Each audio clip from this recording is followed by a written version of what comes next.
تجھے وظیفہ دے رہا ہوں وہ بھی نور ہے، اور جس تختی پہ تو نے لکھنا ہے وہ تختی بھی نور ہے، وہ تختی بھی نور ہے، تو قلم تو بھی نور ہے، جو وظیفہ دے رہا ہوں وہ بھی نور ہے، جس تختی پہ تو نے لوح پہ لکھنا ہے وہ بھی نور ہے۔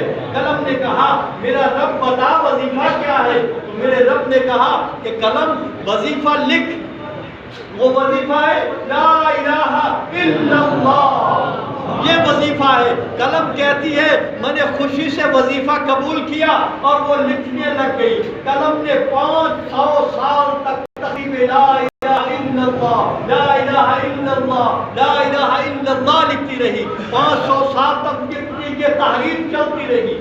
قلم نے کہا کہ مولا یہ وظیفہ ختم ہو گیا ہے یا آگے بھی ہے؟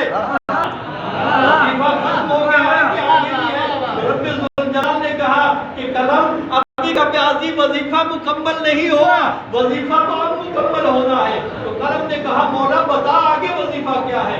آگے فرمایا کہ رب ذوالجلال کے کیا ہو جلال سے، جلالت خطابت سے جب رب ذوالجلال نے فرمایا قلم پڑھ لکھ محمد رسول اللہ، تو قلم نے محمد رسول اللہ پڑھا لکھا، تو قلم کے عشق سے قلم کی زبان کے اندر درار آ گئی۔ آپ کو بزرگ بیٹھے ہوئے نا پڑھے، ان کو پتا ہوگا کہ جب پہلے زمانے میں ہم تختیاں لکھتے تھے اور قلم گھڑتے تھے بناتے تھے تو قلم کے زبان میں ایک چھوٹا سا ٹکا لیتے تھے، بڑوں کو پتا ہے نا جی، وہ ٹکا تھا وہ سنت محمد تھی، وہ جب محمد رسول اللہ قلم نے لکھا تو قلم کے عشق کے جلالت کی وجہ سے قلم کی زبان میں وہ شگاف آ گیا، وہ تراڑ آ گئی اور محمد رسول اللہ مکمل لکھا۔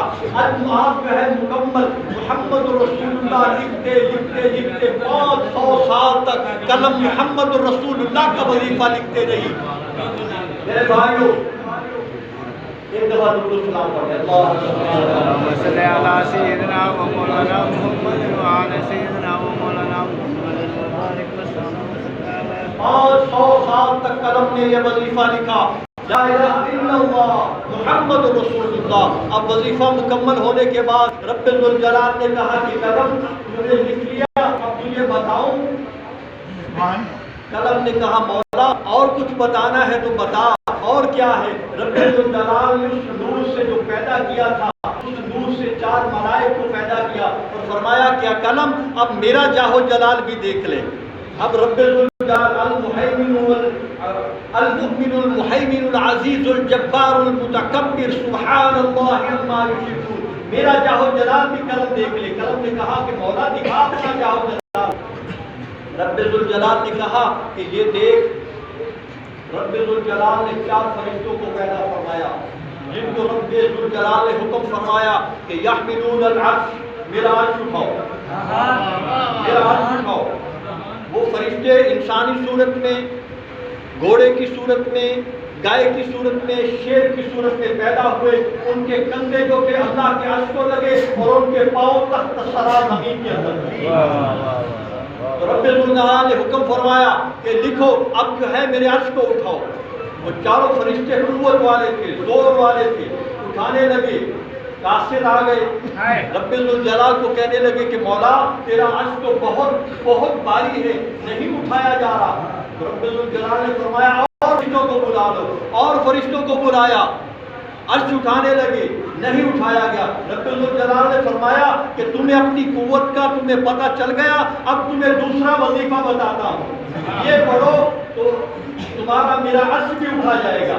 اب دوسرا وظیفہ کیا تھا؟ دوسرا وظیفہ رب ذوالجلال نے فرمایا کہ میری تسبیح و تحلیل پڑھو، سبحان ذی الملک والملکوت، سبحان ذی العزت والعظمت والہیبت والقدرت والکبریاء والجبروت، سبحان الملک الحی الذی لا ینام ولا یموت، سبوح قدوس ربنا ورب الملائکۃ والروح۔